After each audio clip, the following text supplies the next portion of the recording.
Pada kesempatan kali ini saya akan mempresentasikan mengenai biofarmaseutika sediaan optalmik. Yang pertama mengenai barier biologis mata dan mekanisme pembersihan alami.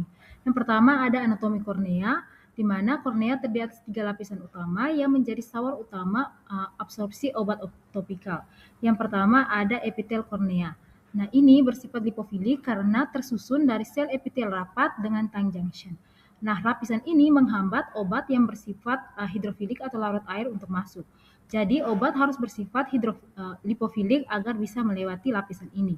Nah, yang kedua ada stroma, di mana dia ini merupakan 90% tebal dari kornea.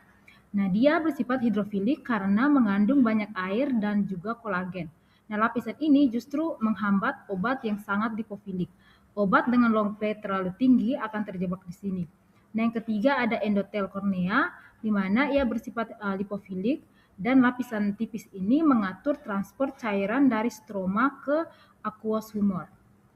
Nah, karena tersusun dari lapisan lipofilik, hidrofilik, dan lipofilik ini, maka ia seperti sandwich. Nah, obat mata yang ideal harus bersifat amfifatik atau memiliki karakteristik lipofilik dan hidrofilik sekaligus agar dapat menembus ketiga lapisan kornea secara efektif.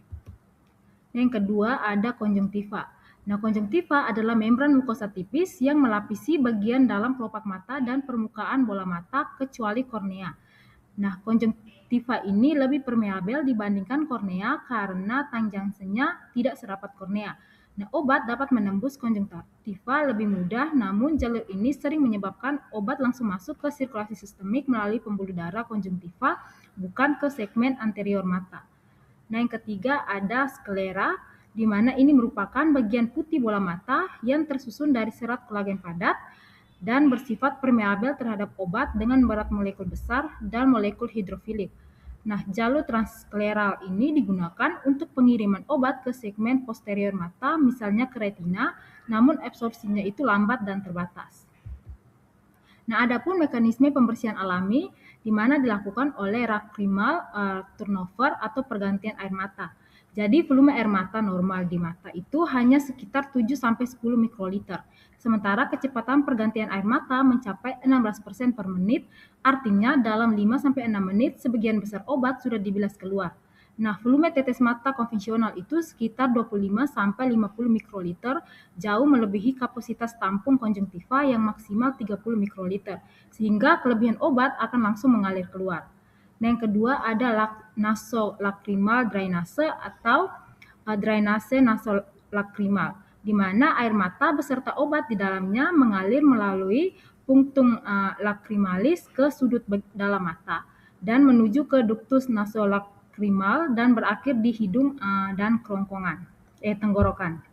Drainase ini menyebabkan obat tidak sempat diabsorpsi kornea akan terbuang dan obat yang tertelan masuk ke sirkulasi sistemik berpotensi menyebabkan efek samping sistemik yang tidak diinginkan.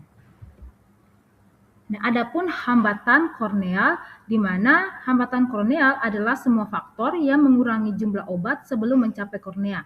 Ini adalah alasan utama mengapa bioavailabilitas sediaan tetes mata konvensional hanya 1-7%. Nah, yang pertama dipengaruhi oleh volume cairan mata yang terbatas. Jadi kapasitas kantung konjungtiva hanya sekitar 30 mikroliter dalam keadaan terbuka dan maksimalnya itu rata-rata 10-15 mikroliter dalam kondisi normal. Nah, volume tetes mata standar yang dihasilkan penetes adalah 25-50 mikroliter. Nah, kelebihan volume ini akan langsung dibuang oleh refleks kedip dan drainase, yang artinya sebagian besar obat yang diteteskan tidak pernah mencapai permukaan kornea dalam konsentrasi yang cukup. Nah, yang kedua ada laju pergantian air mata yang tinggi. Jadi air mata diproduksi secara terus-menerus oleh kelenjar lacrimal, di mana kecepatan pergantian air mata normal adalah sekitar 1-1,5 mikroliter per menit dengan T setengah obat di cairan prekorneal hanya 1-2 menit. Akibatnya obat yang baru diteteskan akan diencerkan dan dibilas dalam waktu yang sangat singkat, jauh sebelum dapat diabsorpsi kornea secara memadai. Yang ketiga, drainase nasolacrimal dan efek samping sistemik. Jadi obat yang terdrainase melalui saluran nasolacrimal melewati mukosa nasal dan saluran pencernaan akan langsung masuk ke sirkulasi sistemik tanpa melalui first pass effect di hati. Hal ini dapat menyebabkan efek samping sistemik yang tidak diinginkan, contohnya seperti timolol tetes mata untuk glaukoma dapat menyebabkan bradikardia dan bronkospasme karena absorpsi sistemiknya melalui jalur nasolakrimal. Berikut ada mekanisme penetrasi intraokular. Yang pertama ada jalur korneal, di mana ini melalui dua cara. Yang pertama ada transseluler atau obat langsung menembus melalui membran sel epitel kornea dengan difusi pasif. Nah, ini dominan untuk obat yang bersifat lipofilik atau dengan long P yang tinggi, di mana obat akan larut dalam membran lipid sel dan berdifusi dari satu sel ke sel berikutnya. Nah, yang kedua ada jalur paraseluler atau antarsel, di mana obat akan melewati celah antarsel epitel, di kornea. Ini hanya untuk obat dengan molekul kecil dan bersifat hidrofilik, dan biasanya dibatasi oleh tangjangseng kornea yang sangat rapat, sehingga jalur ini sangat terbatas dan bukan merupakan jalur utama. Dan yang kedua itu ada jalur non-kroneal, di mana obat akan langsung masuk ke mata melalui jalur konjungtiva, sklera, dan uvea.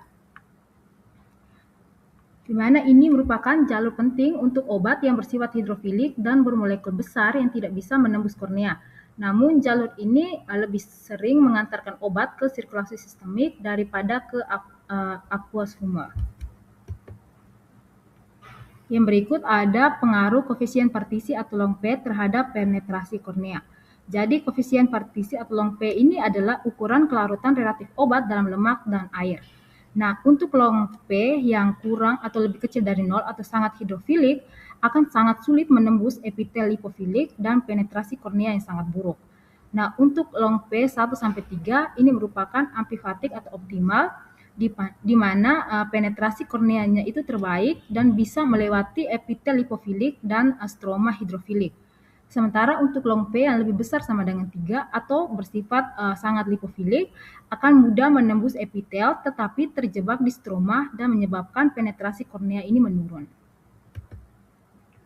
Nah, ada beberapa faktor formula yang mempengaruhi absorpsi. Yang pertama ada viskositas, di mana kekentalan larutan akan mempengaruhi lama obat tertinggal di mata. Nah, jika viskositasnya tinggi akan menyebabkan tingginya residence time dan bioavailabilitas. Nah, jika terlalu kental akan menyebabkan pandangan kabur dan tidak nyaman saat digunakan. Yang berikut ada pH dan buffer, di mana pH ini mempengaruhi stabilitas obat dan kenyamanan, sementara buffer menjaga pH agar tetap stabil. Nah, jika pH tidak sesuai, dapat menyebabkan terjadinya iritasi dan jika terjadi peningkatan air mata, obat akan lebih cepat untuk hilang. Sementara buffer yang terlalu kuat akan sulit dinetralisir oleh mata. Nah, yang ketiga ada ukuran partikel, di mana ukuran partikel ini menentukan kenyamanan dan absorpsi. Nah, partikel yang kecil akan lebih cepat didisolusi dan absorpsi, sementara partikel yang besar akan menyebabkan terjadinya iritasi dan kerusakan kornea. Dan berikut ada parameter BA atau bioavailabilitas oftalmik. Yang pertama ada profil kadar obat di cairan aqueous humor. Nah, setelah pemberian tetes mata, konsentrasi obat di aqueous humor mengikuti kurva waktu konsentrasi yang khas, di mana absorpsi cepat atau fase naik diikuti eliminasi atau fase turun. Nah, profil ini diukur dengan cara sampling cairan aqueous pada interval waktu tertentu, misalnya pada hewan coba atau secara tidak langsung pada manusia. Dan yang kedua, perhitungan Cmax dan AUX intraokular, di mana Cmax ini merupakan konsentrasi maksimum atau konsentrasi puncak obat yang dicapai di aqueous humor setelah pemberian. Nah, Cmax ini mencerminkan seberapa besar obat dapat masuk ke mata pada titik optimal. Sementara AUX ini merupakan luas area di bawah kurva konsentrasi dan waktu. Nah, AUX ini mencerminkan total paparan obat di aqueous humor dari waktu 0 hingga tak terbatas. Nah, AUX yang lebih besar berarti lebih banyak obat yang terpapar ke jaringan mata dalam periode pengukuran. Nah, AUX sering digunakan untuk membandingkan bioavailabilitas antar formula. Nah, yang terakhir mengenai evaluasi data dan strategi peningkatan waktu tinggal atau residence time. Nah, waktu tinggal atau residence time ini adalah lamanya obat bertahan di permukaan mata sebelum dieliminasi. dengan meningkatkan residence time adalah strategi utama untuk meningkatkan bioavailabilitas sediaan oftalmik. Nah, yang pertama ada strategi peningkatan viskositas.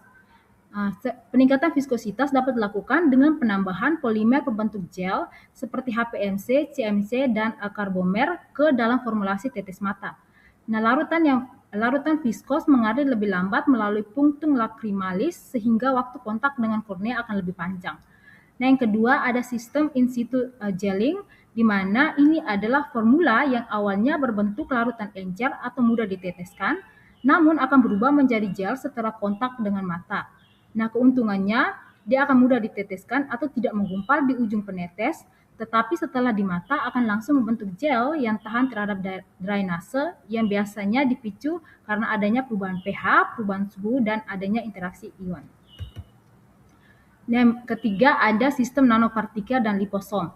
Nah, teknologi pembawaan ukuran partikel nano dengan ukuran 100 sampai 500 nanometer seperti nanopartikel, polimer, liposom, dan nanoemulsi juga digunakan untuk meningkatkan bioavailabilitas sediaan oftalmik, di mana partikel yang berukuran nano dapat berinteraksi lebih baik dengan mukus dan membran kornea serta memperpanjang pelepasan obat dan meningkatkan penetrasi intraseluler. Nah, yang terakhir penggunaan penetration insert, di mana ini adalah zat yang meningkatkan permeabilitas kornea terhadap obat sehingga lebih banyak obat yang bisa menembus ke dalam mata. Nah, mekanisme kerjanya dapat menambahkan surfaktan, di mana surfaktan ini akan mengganggu tight junction epitel kornea sementara sehingga jalur paraseluler akan terbuka. Nah, yang kedua ada asam lemak seperti asam oleat dan asam kaprat. Ini akan menginterkalasi ke dalam lipid membran sel epitel kornea dan meningkatkan fluiditas membran dan memudahkan difusi transseluler. Dan yang ketiga ada siklodestrin atau membentuk kompleks inklus dengan obat lipofilik yang dapat meningkatkan kelarutan dan bioavailabilitas tanpa merusak epitel kornea. Nah, ini adalah penetrasi yang paling aman untuk digunakan. Sekian presentasi mengenai biofarmaseutika sediaan oftalmik.